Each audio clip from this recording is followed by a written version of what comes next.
Alright, magandang oras mga kababayan, mga ka-Golden Boy at meron tayong bigyan ng reaksyon dito. Ang panayam ni Ed Lingaw kay Attorney Claire Castro tungkol dito sa rally at sa pasabog ni Saldico na napakalaking issue, viral na issue at marami ang naniniwala kay Saldico. Kaya dito sa bidyong ito ay papaliwanag ni Attorney Claire kung bakit butas-butas yung mga testimonya at mga sinasabi ni Saldico na pawang kasinungalingan. Kaya ito ang video atin pakinggan at panoorin. Courtesy ng TV5 with Ed Lingaw and Attorney Claire Castro. Ali, what do you think of all these? Handa naman ang ating kapulisan, handa ang ating gobyerno dahil alam naman natin na magkakaroon ng 3 araw na rally. So hindi naman ito pinabayaan ng PNP. Ang PNP, ang direktiba dyan, ipanatilihin ang kapayapaan at proteksyon ng ating mga kababayan. Nasaan po ang Pangulo ngayon? Siya ba ay nakamonitor? Mayroon na ba kayong nakuhang reaksyon mula po sa kanya about this rally? Ganun pa rin. Katulad nung nakaraang September 21, nakamonitor pa rin ang Pangulo within the vicinity ng Malacanang. So, nakikita naman po niya ang galaw ng ating mga kababayan. Okay, go ahead. Andrea. Well, kasi pag-uusapan na natin, lumabas na po yung 3 at final video statement ni former Congressman Zaldico. Ano po ang reaction nyo doon? And I think yung unang sinabi nyo po may mga inconsistencies doon. Can you elaborate with us kung ano po yung nakikita yung inconsistencies doon sa video statement na inilabas niya? Okay, marami po. Okay, so ito mga kababayan, tutok tayo ngayon. Pakinggan natin ng mabuti itong inconsistency ni Saldico sa kanyang payag. Kasi, nako, grabe no, ang inconsistency niyan, pinaka-inconsistent na sinabi niya at yung nasa video niya na year 2024 ay may petsa na year 2024 yung mga pictures. Paano nangyari na 2024 yung mga mali-malita na pera? Ang budget na pinag-usapan ngayon ay 2025, di ba? Na budget. Kaya doon pa lang mali-mali na. Ngayon sa video ng mga malita ay hindi pinakita kung may laman, di ba? Tapos yung galaw ng kamera ay AI yung kamera sa malita. Tingnan yung mabuti yun mga kababayan. Ang movement ng kamera pa ganun lang eh. Dapat kasi mayroong ganyan shaky hands na paghawak sa cellphone. Gumagano naman yung kamay natin eh. Bakit ganun lang? Horizontal lang yung movement. Dapat kasi gumaganon din. Diba? Tsaka napakalinaw ng kuha eh. Parang kinuha talaga ng galing sa AI na mga shot. Napakalinaw. Kaya doon pa lamang AI na yung mga malita na yun. AI video, AI picture. At walang malita na decoloris na ganun na mga kulay. Di ba kahit mag-ikot kayo sa mga department stores, walang malita na makikita na green. Nakakita na ba kayo ng Samsonite na green? Iwan ko lang kung meron. Karamihan ng Samsonite, itim, brown, silver, gray. Di ba? Yun yung mga kulay. Meron ding mga pula, brown. Pero yung green, yellow, naku, hindi ka makakita nun. Tanging AI lang ang gumagamit ng gano'n ng mga kulay. Kasi sa pag-type doon, sa gumawa ng AI video, itatype niya yun na give me different colors of maleta or Samsonites. So, ibibigay yun ng AI na video or picture. So, kung ano ang maiisip ng AI, dahil computer yan, ay ibibigay niya ang lahat ng color. Kaya lahat ng color ng rainbow nandun, di ba? Tingnan nyo. Kasi AI nga siya eh. So mga 7 color yun binibigay doon. 7 kulay. Kahit saang department store kayo mag-ikot, hindi kayo makakita ng green na Samsonite tsaka dilaw. Naku, paano nangyari yan? Mayroon pang orange eh. Ang hirap-hirap ng mga kulay na yan. Hindi kagawa ang kumpanya ng Samsonite ng ganyang mga kulay. Hindi yan safe na kulay. Ang safe na kulay, professional colors, black, gray, pwedeng brown, pero wala ring white eh. Merong dirty white. So black and gray, brown, yun lang yung pagpilian ng kulay ng Samsonite na mga malita. Naku naman. Okay, so ito patuloy na tayo sa pahayag ni Claire Castro tungkol sa itong kapalpakan at mga loopholes at mga butas sa sinabi ni Saldico. Series 1, Series 2, and Series 3. Okay? Opo. Sa una pa lang, sinabi na natin, video 1 muna tayo.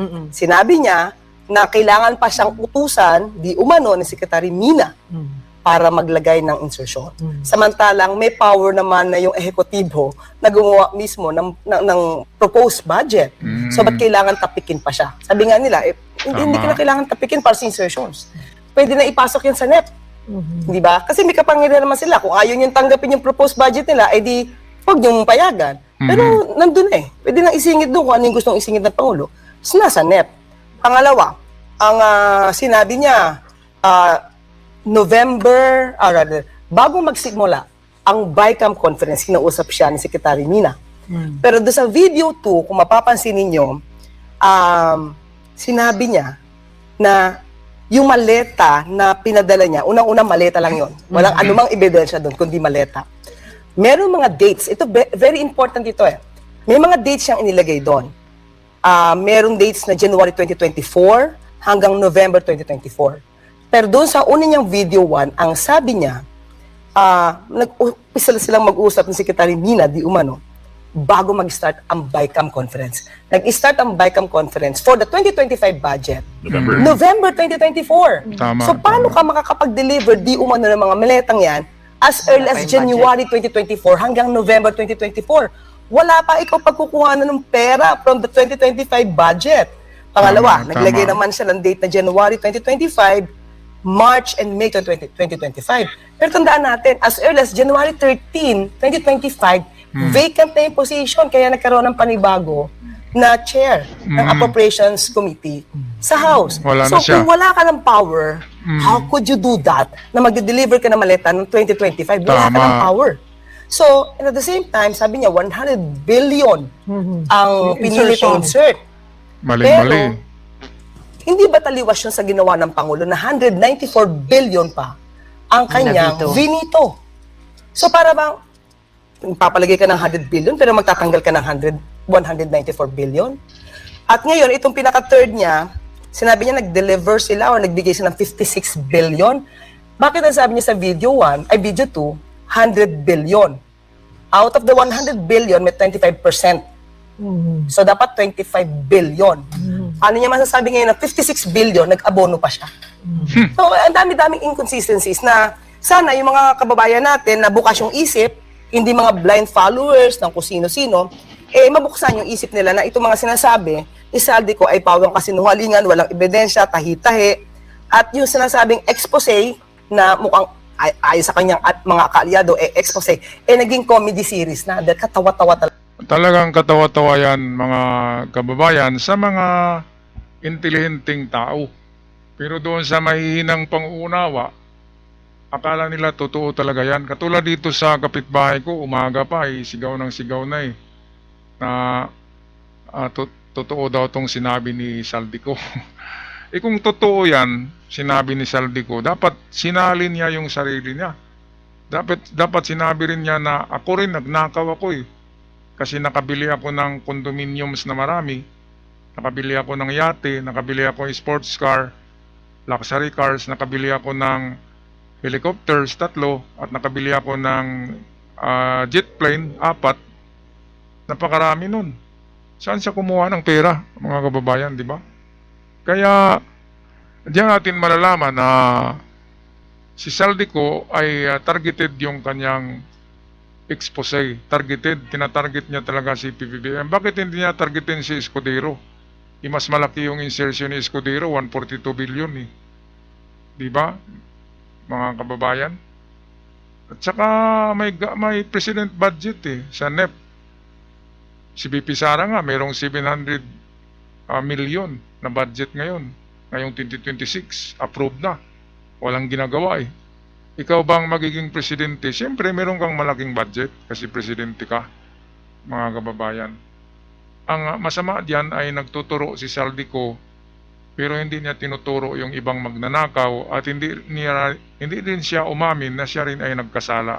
Di ba, mga kababayan? Okay, so patuloy tayo dito sa part 2 video ni Saldico. O, pakinggan natin to ha. Nananawagan din po ako sa Senado na imbestigahan ang 100 billion insertion ni Presidente. Alam ko po na hindi gagawin ni Ombudsman Remulla ang hamon ko. Pero magaling ang Senado sa investigasyon at ako ay naniniwala na dahil sa kanila, lalabas ang katotohanan. Yung pong listahan ng mga projects, ilalabas ko din. Yung pong pera, wala pong napunta sa akin. Naku, wala daw napunta sa kanya. Napakasinungaling, sana tamaan to ng kidlat na 3 beses. Di ba walang napunta? Saan galing yung pambili ng eroplano, tsaka helicopters, yate at luxury cars? Di ba congressman lang naman to? Di ba ang daming congressman dito sa amin pero walang ganun eh. Ibig sabihin, meron talagang anomalya na ginawa. Di ba mga kababayan? O patuloy tayo dito sa sagot ni Claire Castro. Okay, pakinggan natin. They may hire someone to do a rub out on me or hire the police to kill me while in jail.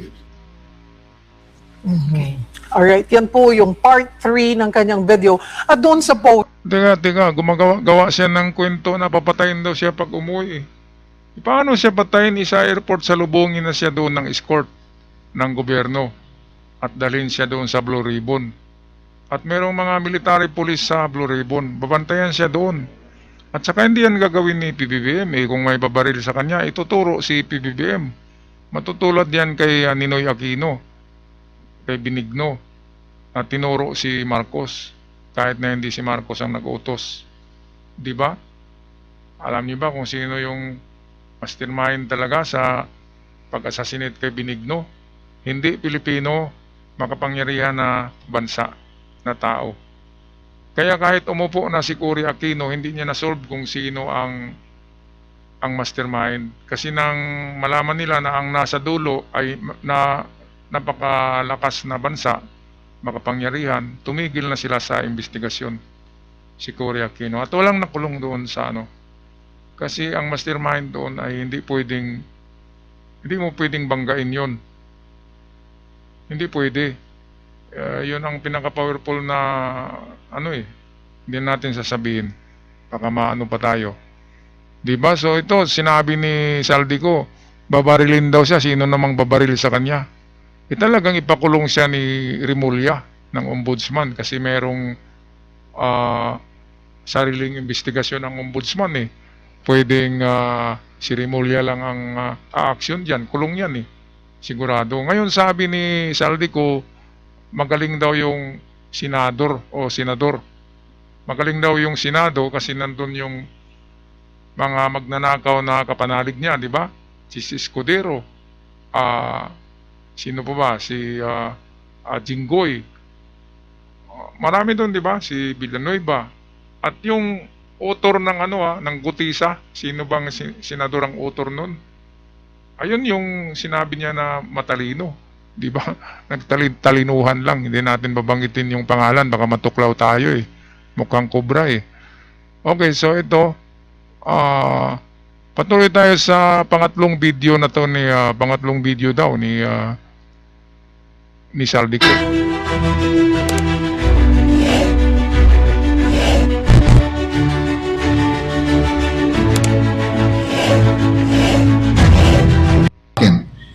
Ginagamit ng administrasyon ang buong resources ng bansa para tumahimik ako, para masira ang aking kredibilidad.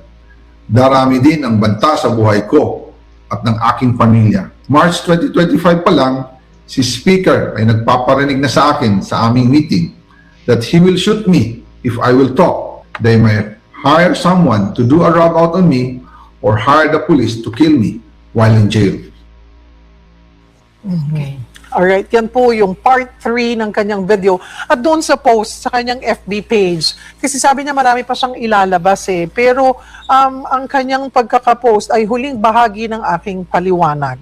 So wala na tayong aasahan, parang series kasi inihintay ng mga kapatid. Episode Ng mga kapatid natin. Ito na yung final daw. And nagkataon din na isinabay yung sunod testing na natin. akin. Ginagamit ng administrasyon ang buong resources ng bansa para tumahimik ako. Okay, so dito natin tapusin mga kababayan. Sinabi niya na patahimikin daw siya, kaya nga sa rally ay parang siya yung lumabas na bayani, yung rally ngayon ng mga INC. Hindi kasama yung grupong Katoliko kasi hindi yon pumapanig sa DDS eh. Ang grupong Katoliko ay neutral lamang yan at hindi nila tinuturo si PBBM na magnanakaw. Ang Katoliko nga ay di ba? Sila yung nagpatalsik kay Ferdinand Marcos noon eh. Yan grupo na yan. Pero ngayon bakit hindi nila pinapatalsik si PBBM? Dahil sa alam nila na totoo ang ginagawa ni PBBM at hindi yung nagnakaw, mga kababayan. Ibang tinuturo nila eh. Tinuturo nila yung talagang mga magnanakaw. Ito yung grupong 1 trillion piso march na karamihan dyan ay madre, pare, mga artista, celebrities, at iba pa na matitino ang utak. Doon naman nagrarally sa Luneta, yun yung INC, grupo ni Villanueva at grupo ni Kibuloy. So tatlong nag-bolt in, parang voltispied, nag-bolt in sila. Kaya marami sila. Diba? Pero may budget sila, 3,000 per head ayon sa mga narinig natin. Okay, so kudos kay Claire Castro, kay Ed Lingaw, at sa Frontline, Channel 5, para sa video. At ngayon ay tingnan natin yung nangyari sa rally. Okay, magbigay tayo ng komento doon sa rally, mga kababayan. Sana ba yun?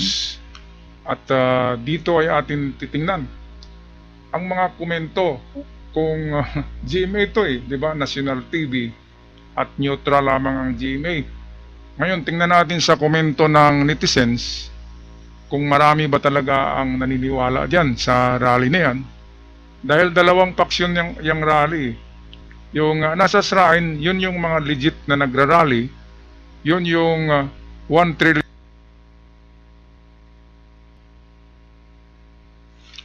Okay mga kababayan, so ito yung rally covered by GMA Integrated News. At well, ayon sa mga nakapunta doon ay hindi daw umabot ng 500 eh. Nasa 100,000 plus lang yung tao doon sa Quirino Grandstand. Hindi umabot ng kalahating milyon. Siyempre naman, ang sumasali doon ay siyempre mga membro ng iglesia, ng KOGC at ng grupo ni Villanueva at mga DDS. So bolt in sila, ganun, parang voltispied. Ay umabot ba yan ng 500,000? Hindi naman.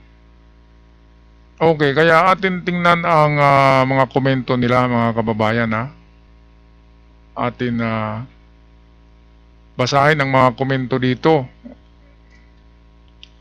So ito, unang komento, wala daw natanggap na pera si Saldico pero totoo daw sinabi ni Gutisa. Kung totoo sinabi ni Gutisa na nagbigay siya kay Saldico, ay totoo. Tapos sinabi ni Saldico na totoo ang sinabi ni Gutisa, dapat sinabi niya na hindi totoo. Masali siya doon. Ito, number 2 na komento, rally daw kontra katiwalian pero mga sinuportahan na kandidato puro kurakot. Ayan.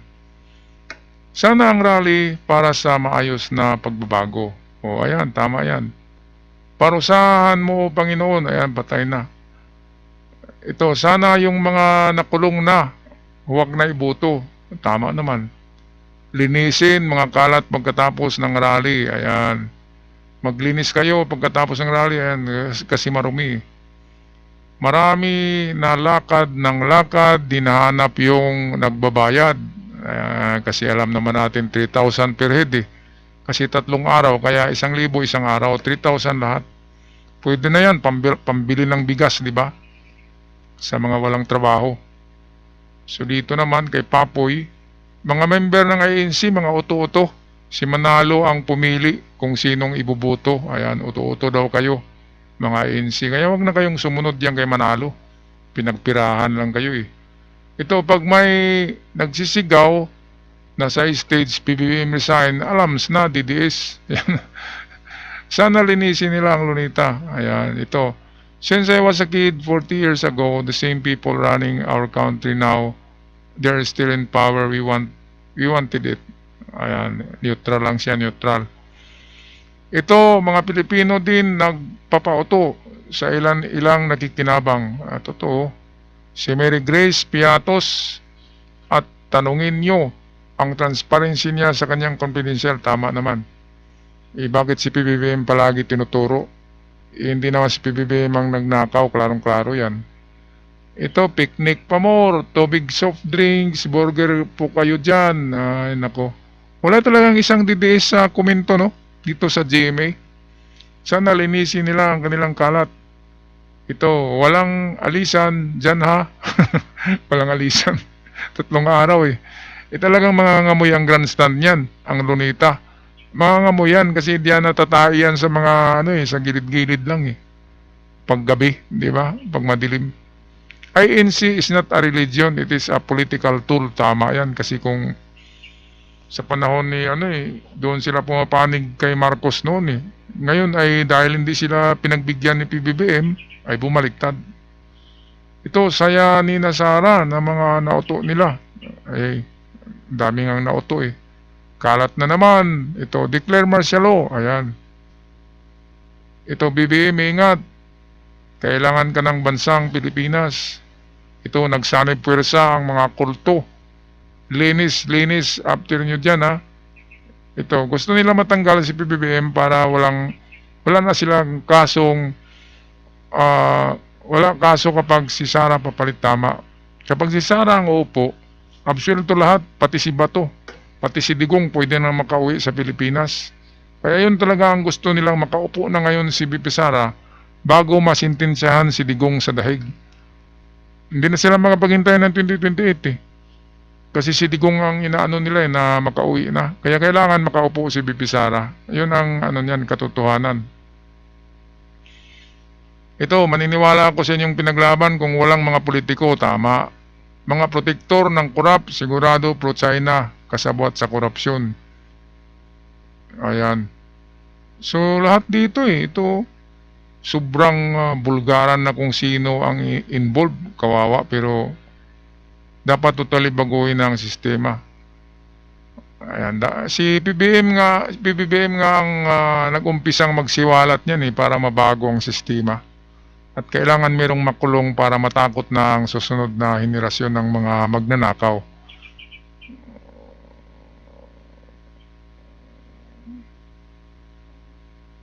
Ito, bayad ang iba diyan, 5,000 per head. Tama ba? Anak ko, 5,000 pala yung iba, eh.